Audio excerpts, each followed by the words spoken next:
I am thrilled to welcome onto today's episode of Top Dogs, UConn's all-time leading scorer, Bridgeport's own, the one and only Chris Smith. My man, thank you for being here. Oh, man, I'm so excited, man. Rob, I appreciate it, man. You know, I just got through COVID, man. I was home and I just got through COVID, man. So now I'm back to work and I'm feeling a whole lot better. And thanks for having me on, man. Well, I'm glad you're feeling better. When I had it, I was stuck in a basement for 12 days, which was probably the worst part of it. I got a real bad sinus pain there for like 36 hours, a little bit of fever, but the worst part was being stuck in that basement for 12 straight days. Yeah. Joe, so, I tell you, just isolate yourself and you know, when you're at work, you're like, man, I don't want to be at work. And then when you're at home, you're like, man, I don't want to be at home. That's exactly where I was at. So you are UConn's all-time leading scorer. And my hot take is that this record is not going to be broken, because in the one and done era, whenever someone gets good enough to be able to have a chance to do it, they're going to be gone. If Shabazz wasn't able to break that record, I don't think anyone's going to break that record. Is that crazy? Is that a hot take? That's unbelievable. You know, it's funny, you know, when I played, you know, back in the 90s with Dikembe and Alonzo Mourning, guys were good enough to go pro, but they stayed 4 years. You know, they stayed 4 years. I think Shaquille O'Neal kind of broke the mold a little bit when he left his sophomore year. But other than that, most guys stayed 4 years. And today, guys average 19 points, man. They going pro because the NBA is looking for younger guys and they want to grab them as young as possible, even to take them to the G League and stuff like that. So, I mean, I want my record to be broken, man. It's been up there for a long time. I would love to see a new young guy come and break the record. But, you know, like you said, guys are not staying 4 years if they're putting up 19, 20 points a game, you know? Yeah. So we got a lot of ground to cover today, but I do want to start with this, and I feel like it's kind of an open-ended question. Are you as excited as the rest of the UConn fan base is to see them back in the Big East? We're recording this the morning after an overtime win over St. John's, which is probably a little bit more stressful than it needed to be. But I'll tell you this much, man. I'd much rather see that kind of stressful overtime win over a program like St. John's than whatever was going on when we had to play Tulsa and Tulane and South Florida. So are you excited to see them back in this conference where rivalries were made?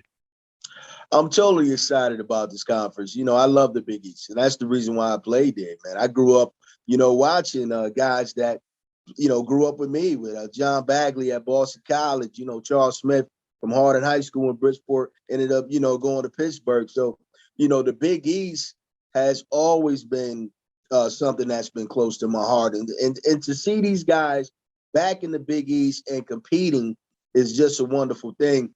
And there's nothing wrong with the other conference that we were in last year, but it just wasn't familiar to me. It wasn't a familiar feel, you know, playing Tulsa and these other teams. I couldn't really get into it, but I could definitely get into, you know, St. John's and Georgetown and all these other teams that are in the Big East right now. Yeah, I mean, there's history there, and you could be diplomatic and say there's nothing wrong with that other conference. I don't have to be diplomatic. I say that I hated being in that other conference, and I'm glad that we're back in a league where you care about the teams when you beat them. So, when you were in college, where was the toughest student section? What was the worst place to play? You know, the team that I tell you, the toughest place I hated to play was Villanova, man. You know, Villanova was just it's like playing at Duke, man. It seemed like everybody's right on top of you. You know what I mean? Syracuse was another place. I mean, it was so open. You really had to be a great shooter to, you know, play at Syracuse. So the Big East definitely has its hiccups, man. I mean, everywhere you go, it's going to be a tough environment. And, you know, but those two places, man, I just, for some reason, man, I just didn't feel comfortable, you know, but I played well. But I just didn't feel comfortable. So at the risk of sounding like I'm pandering here, I don't think that you and Scott Burrell specifically get enough credit for jumpstarting this UConn program at the start of Jim Calhoun's tenure. You mentioned John Bagley. You mentioned Charles Smith. There was a time when there was a lot of talent coming out of Connecticut high school basketball, and those guys weren't staying home.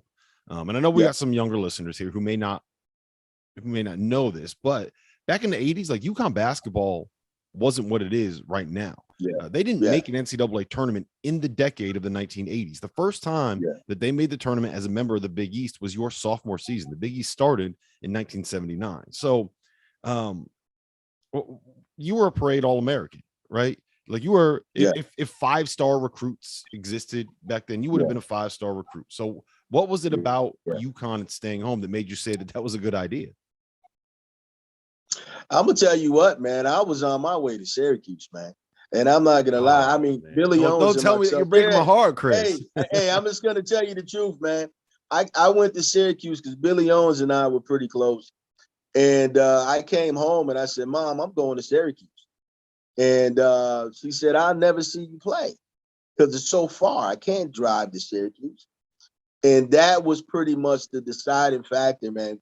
From grammar school, my mother, my grandmother, my uncles, everybody was always at my game. And I had that support, my family support. And to know that they weren't going to be there again, man, I said, there's no way. You know, and you're right. Back in the day, UConn wasn't really a good team. When I was telling my family I'm going to UConn, they were like, why? You know, why are you going to UConn, man? They never win. But you know, when I visited UConn and I met the players, Murray Williams, John Gwynn, and Cliff Robinson, I could see the passion in Coach Calhoun, and I could see the passion that they really, really wanted to win. And like you said, I was a five-star recruit, and I was being recruited all over the place. And you know, I decided to go to UConn and stay home, man. I said, you know what, I'm gonna stay home. And Calhoun was always pitching that we could turn this program around, and with you being here, and that's exactly what we did. That's exactly what we did. Well, I'll tell you this much: nobody looks good in orange. That's just not a flattering color. So I think that you ended up making the right decision. What was it about Jim Calhoun that got people to buy in, right? Like, because I think that was his biggest skill as a coach, right? Like, he's not some brilliant X's and O's technician, right? Like, he's not a guy that's reinvented the wheel. He's a guy that's getting you to buy into what he wants to do, getting you to play your ass off, and getting you in, like, bringing talent into the program. Like, I don't want to say he's a salesman because I feel like that sells him a little bit short, but it's getting people to believe in him, right? That's what made him so good. Hey, that's his specialty. You know, Calhoun just has that specialty about him. He's a motivator, man. And when you think of a motivator, man, you put Calhoun's face right there. You know, he really motivates his players. I don't care if you came into practice not feeling well, you had the flu, you know, you just had a bad day. You're going to play 2 hours of full speed basketball with Coach Calhoun. And that was his thing. He wanted to emulate practice like games. So in practice, we worked harder in practice than we did in games. And by the time the game came, it was a lot easier because, man, I'd rather be in the game than go against John Gwynn in practice, man. I left out of practice with bloody eyes and bloody nose, and, you know, because guys were really fighting. And we believed in the program. We were fighting. We wanted to be better. And that's what you have to do to have a winning success. I need your craziest Jim Calhoun story, because I know back in the day that he was wild. So give me the crazy story. It doesn't have to be PG either. You can give me something good. If you got something good, give me something good. Man, let me tell you something, man. I got it. I'm gonna tell you something, Rob. I got in trouble because of what Calhoun did, man. Every time we went to the NCAA tournament, Calhoun didn't sleep, and in practice, you know, he wanted to win the game so bad, right? His favorite thing was, I'm fucking pissing vinegar. I'm pissing vinegar, you know? And he really wanted to win the game. So many, many years later, I'm coaching my high school, Kobe Cathedral, and they are all lined up and we getting ready to go to the playoffs. And, you know, I'm like, I'm pissing vinegar. I'm pissing vinegar, guys. We got to win this game. So one of the coaches went back to the principal and told her that I was saying I'm pissing vinegar and got me in trouble. But I got that from Calhoun, you know what I'm saying? But I figure you can't do that with high school kids, you know? How long did it take you to be able to understand his accent? Oh, I still don't. You know, in huddles, I never knew what he was talking about. I mean, I just knew when he pointed at me, I knew the ball was coming to me. But other than that, I had no idea what the hell he was talking about. Oh, man. All right. So I want to talk to you about the 89-90 team, right? I feel like that's the one that kind of changed the course of UConn basketball history. And I Yeah, don't think that's really, I think everybody kind of agree. There's a reason why they call it the dream season, right? So yeah, yeah. at what point during that year did you guys realize, like, whoa, we got a chance to do something special here? We kind of knew right away. I mean, we we had a really, really good team. Tate George was 6'5", 6'6" point guard. I'm 6'2", 6'3". Scott Burrell, the Dove Hennifer. I mean, we really, Rod Sellers, and our bench was incredible with John Gwynn, Lyman, the Priest coming off with defense and offense. We kind of knew right away in practice that, we're going to win a lot of games. And I felt that because we had a lot of pros on our team. And I felt like we had a lot of pros. And the Dove was a pro. The Dove was a lot older than us. He was savvy. He was smart. The game just seemed like he was, it slowed down for him. And, just watching him in practice, we was like, man, this dude is really, really good, man. And he could pass, he could shoot, and he was smart. And that just emulated to a lot of the younger guys. And, and I knew right away we were going to be a good team.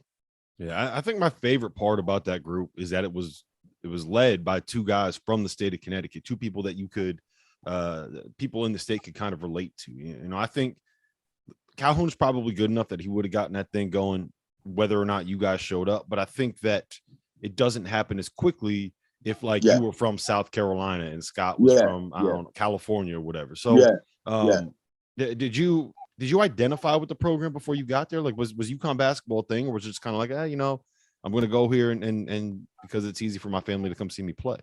Man, I'm gonna be honest with you. I was not thinking about coming to UConn, man, until my family said, we're not going to be able to see you play because, UConn was always at the bottom of the Big East back then, man. And, like you said, I was a highly recruited player. And at those times, St. John's and Syracuse and those teams Georgetown were always at the top of the Big East. And, to be honest, man, it was all the coaches, man. Jim Calhoun, Dave Lato, Howie Dickerman. I just seen the passion in those guys and the willingness to win, man, and then change the program around. And why not be a part of something special? And that's what I thought. And that's what my family said. Go to UConn. Why not be a part of something special? They're not winning right now. Can you imagine if they start winning 20, 30 years later? Look. That's the biggest thing, though, because now, like, let's just say you were going to Syracuse, right? Like, you would have been another really good player in a long, long line of really good players. You go to UConn and people look at you and say, you helped jumpstart this program. You're one of the main reasons why UConn basketball is what it is right now. And I apologize if anybody can hear banging in the background. We finally were able to get the roofers to come in to replace the roof from damage we had in a storm in August. So there's a bunch of guys hammering on my roof. But I mean, this is what happened is why you went to UConn, right? Yeah, exactly. And I mean, you could see what happened, man. I mean, the shot with Tate George, Scott Burrell. I mean, it was just, that pass to George, and we're this close from going to the NCAA, Final Four. Playing against Duke, and we won that game. It's funny. Christian Laettner and I were pretty good close friends. I played 3 years with him at Minnesota, and he told us, man. He said they used to watch film of us, and he told me, he said, Chris, you guys were a better team than us. You guys had way more talent than us. And he felt like we were a better team. He's like, Chris, I can't, we beat you guys, but looking at that film, you guys had serious players. And, it just took him to win it at the buzzer. But, we played well, man. And I felt like that team should have been in the Final Four. Yeah, well, yeah, me too. I went back, and I probably shouldn't have done this, but I went back and I watched the end of that game just to kind of get an idea for how it kind of played out. And Tate had one of those. He dropped the pick six with about 3 seconds left. It hit him in the hand, and it fell out. It's one of those ones. If he was a football player and dropped that, you would have said, "Oh, that's why he's playing defense instead of offense." So, uh, but yeah, I mean, it was a good team. Let's talk about the shot, right? Yeah. Where were you on that play? Talk me through what you remember seeing, and like, did you know it was good? Like when he shot it, like, what? Take me through what you remember from that shot in that moment.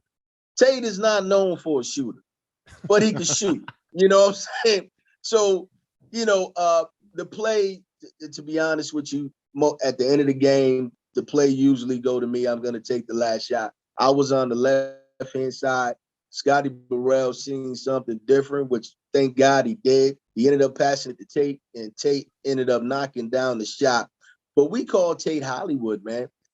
We called him Hollywood for those times. That was his nickname, Hollywood, for all the players, because when it came time to really play and the spotlight was on you, Tate showed up. The Big East tournament against Syracuse that we won, Tate showed up at Madison Square Garden and played well. So, he always showed up in those moments, and that was the biggest moment, one of the biggest moments of UConn's history. Had you guys ever run that play before in a game? Like, had you ever, like, were you pulling that off in practice all the time? Like, Calhoun is very bright. And he always ran plays like that at the end of the practice. We went through different scenarios, and look, I mean, Scotty Burrell, baseball player. Mm-hmm. I mean, that's just genius, to have him down there to throw that pass. Who else is going to throw that pass? No one. Correctly, right on a dime, and make that play. Nobody but Scott Burrell. So, hats off to the coaches for even, at that moment, that flash moment, that they even thought of Scott to take the ball out, because Rod Sellers usually, or Dan Cerulic usually took the ball out, but, we had Scott take it out. Yeah, that's what you would call a back shoulder throw, right? Yeah. that probably had some NFL scouts being like, oh yeah, look there, that's yeah, that's exactly. That's a nice toss right there. Exactly. So I think that season, the 1990 season, was the first time that UConn kind of had success at that level. You won won the Big East regular season, won the Big East tournament, came a shot away from making the Final Four, right? Yeah. I'm a firm believer that the most difficult part of building a program and getting it past that next step is developing that expectation of winning, right? There's a mindset that the culture at Villanova has, the culture at Kansas has, that the culture at Duke has. It's not, they think this is how we are going to win this game, as opposed to saying, man, I hope we get this. If we get this, it would be huge. You know what I mean? There's a different level of expectation, and maybe it's a confidence thing. I don't know, but you guys had that, right? Yeah. And the program hadn't had that level of winning before you guys got there. So what was it about you guys that allowed you to kind of, I guess, win big games in the league as good as the Big East was then? I tell you, players and coaches know you got to have, at this level, Big East level, ACC level, to win college basketball games, you have to have pro-like players. Mm-hmm. And if you look at our team, I went to the NBA. Tate went to the NBA. Scott Burrell went to the NBA. Kevin Ollie was on the bench, went to the NBA. Nadav Hinnefeld played in Europe. Rod Sellers played in Europe. We had pro players on our team, and coaches understand that when you're recruiting for college players, you have to have pro-like players on your team to win. And that's why recruiting is so, so important.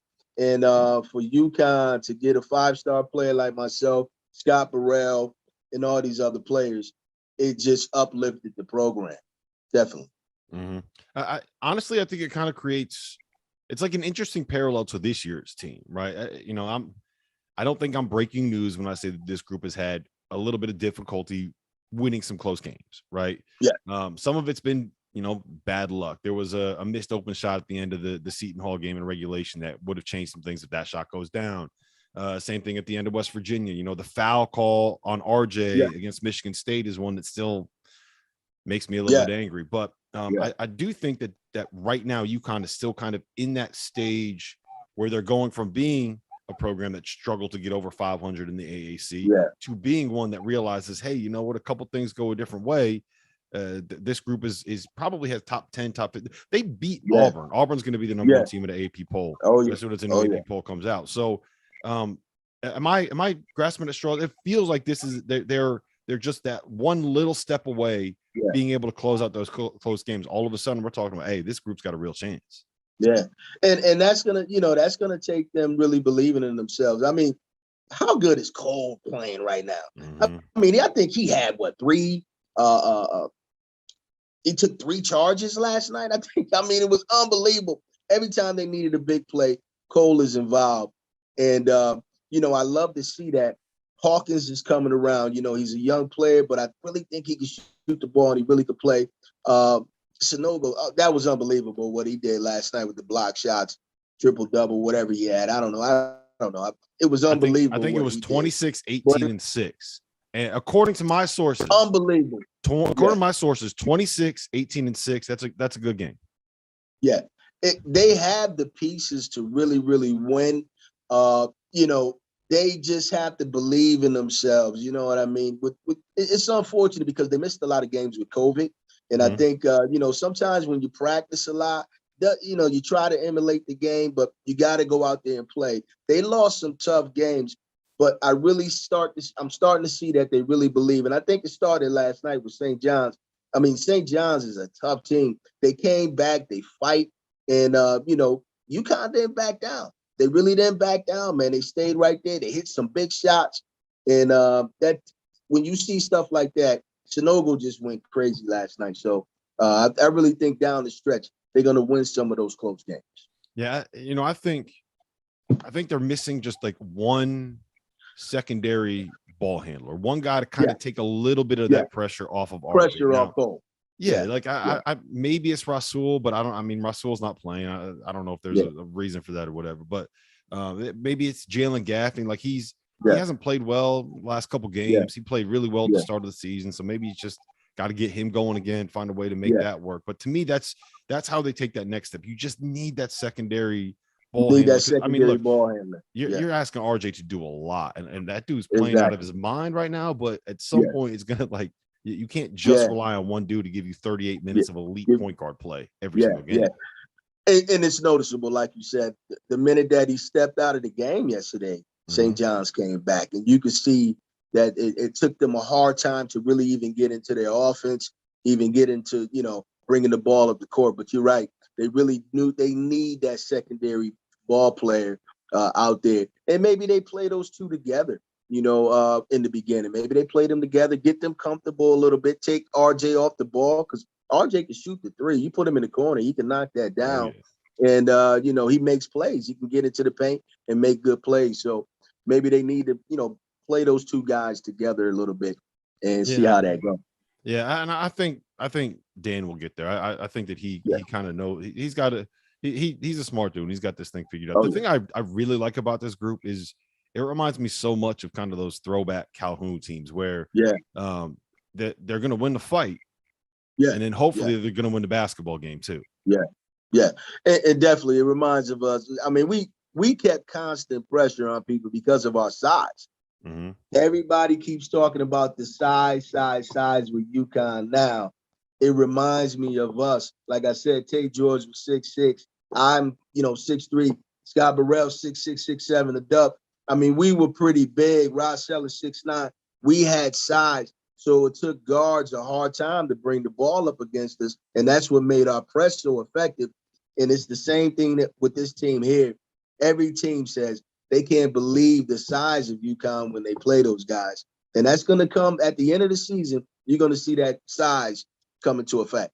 Yeah, I agree. The other thing that I want to see out of this group is they're so good at executing what Dan Hurley will draw up, right? If he schemes a play, they're going to run it to perfection. They're running they really execute, and like Dan's got so many sets, man. He's got counters to counters to counters to counters to counters.